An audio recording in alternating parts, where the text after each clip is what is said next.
perkembangan teknologi sekarang, kalian pasti sudah tidak asing lagi dengan yang namanya kecerdasan buatan atau artificial intelligence dan biasa kita kenal dengan AI. Tapi, apa sih itu AI? AI adalah kemampuan mesin atau sistem untuk menjalankan tugas dengan membutuhkan kecerdasan manusia seperti memahami bahasa, mengenali pola, dan juga belajar dari data serta memecahkan masalah dan mengambil keputusan. Tapi perlu kita garis bawahi, AI bekerja berdasarkan algoritma dan data, tidak berdasarkan kesadaran seperti manusia biasa. Sejarah singkat perkembangan AI. Tahun 1950 hingga tahun 1960, konsep awal AI mulai terbentuk. Pada tahun 1943, McCulloch dan Pitts membuat model neuron secara matematis pertama. Kemudian pada tahun 1950, Alan Turing mengusulkan uji Turing dalam makalahnya yang berjudul Computing Machinery and Intelligence. Pada tahun 1956, istilah AI muncul pada konferensi Dartmouth. Kemudian pada tahun 1950 hingga tahun 1970-an, era optimisme dan simbolik AI.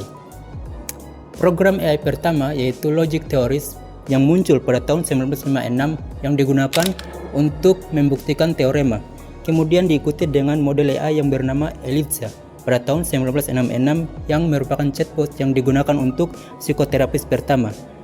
Hal ini memicu sistem berbasis aturan dan logika yang mendominasi, dan karena adanya beberapa AI yang tidak dapat memenuhi ekspektasi masyarakat pada saat itu, sehingga musim dingin AI terjadi pada tahun 1974 yang menghentikan pendanaan yang mengenai perkembangan dari AI.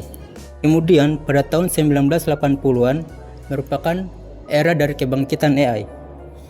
Sistem pakar yang berbasis AI sukses di bidang terbatas, misalnya MyChin yang digunakan untuk mendiagnosis penyakit, dan Dendral yang digunakan dalam bidang kimia.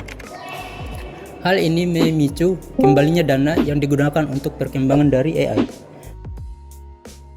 Dan perkembangan algoritma backpropagation yang digunakan untuk jaringan saraf pada tahun 1986. Kemudian kita memasuki era machine learning yang praktis pada tahun 1990 hingga tahun 2000. Pada tahun 1997, AI yang dibuat oleh IBM yang bernama Deep Blue mengalahkan juara catur Kasparov. Kemudian pada era ini AI mulai memasuki dunia industri, yaitu terutama di bidang sistem rekomendasi dan data mining. Kemudian adanya perkembangan algoritma statistik yaitu SVM dan random forest. Karena adanya dari perkembangan machine learning ini sehingga mengharuskan internet menyediakan data yang besar. Kemudian pada tahun 2010-an adanya merupakan era revolusi deep learning. Pada tahun 2012, AI yang bernama AlexNet memenangkan kompetisi ImageNet yang memicu ledakan minat terhadap deep learning. Pada tahun 2016, AlphaGo yang berbasis DeepMind mengalahkan juara permainan Go yang bernama Lee Sedol. Kemudian pada tahun 2017, arsitektur transformer yang diperkenalkan memicu revolusi NLP. Pada era ini, AI menjadi mainstream di produk konsumen. Hingga pada tahun 2020 sampai sekarang, kita memasuki era AI generatif, di mana pada tahun 2020, AI GPT-3 dirilis, yang merupakan model bahasa besar dengan 175 miliar parameter. Kemudian diikuti dengan DALL-E, Stable Diffusion, yang dapat menggenerate gambar dari teks. Kemudian ChatGPT yang dirilis pada tahun 2022 yang merupakan demokratisasi dari AI.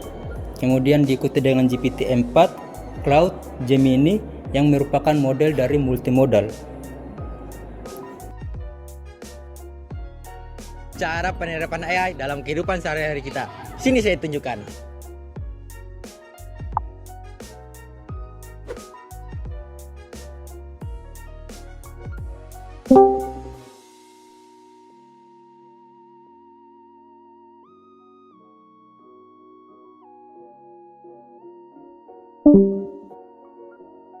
Kemajuan AI memang membawa banyak manfaat, tetapi juga menghadirkan tantangan dan resiko yang signifikan, seperti ketergantungan manusia pada mesin.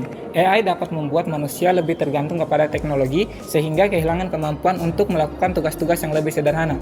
Kedua, hilangnya pekerjaan. AI dapat menggantikan pekerjaan manusia, terutama yang bersifat rutin dan dapat diotomatisasi. Yang ketiga, isu etika. AI dapat digunakan untuk hal-hal yang tidak etis, seperti pengawasan massal, manipulasi data, dan lain-lain. Yang keempat itu keamanan data. AI membutuhkan data yang besar untuk belajar dan mengambil keputusan, tetapi data ini dapat menjadi target serangan cyber dan penyalahgunaan. Yang kelima, kesenjangan akses. AI dapat memperlebar jarak antara yang memiliki akses ke teknologi dengan yang tidak, sehingga memperburuk kesenjangan sosial dan ekonomi. Artificial Intelligence atau AI bermanfaat untuk membantu manusia mengerjakan pekerjaan menjadi lebih cepat dan menjadi lebih efisien. AI dapat mengolah data dalam jumlah besar serta dapat membantu mengambil keputusan dan juga dapat membantu mengurangi kesalahan pada pekerjaan. AI dapat digunakan pada berbagai bidang, misalnya bidang pendidikan, bidang kesehatan, dan juga bidang industri untuk meningkatkan kualitas pelayanan. Dengan adanya AI, manusia dapat lebih fokus kepada pekerjaan yang membutuhkan kreativitas dan juga pemikiran yang kritis. AI bekerja dengan mengolah data dalam jumlah yang besar dengan menggunakan algoritma tertentu untuk menemukan sebuah pola dan hubungan. Data tersebut dilatih dalam sebuah model agar AI dapat mengenali, memprediksi, dan mengambil keputusan berdasarkan pengalaman sebelumnya. Setelah melewati tahap pelatihan dan pengujian, AI mampu memberikan respons atau hasil yang akurat saat digunakan, seperti mengenali gambar, memahami bahasa, dan memberikan rekomendasi. Sehingga cara kerja AI menyerupai manusia yang belajar dari pengalaman, tetapi berbasis data dan perhitungan.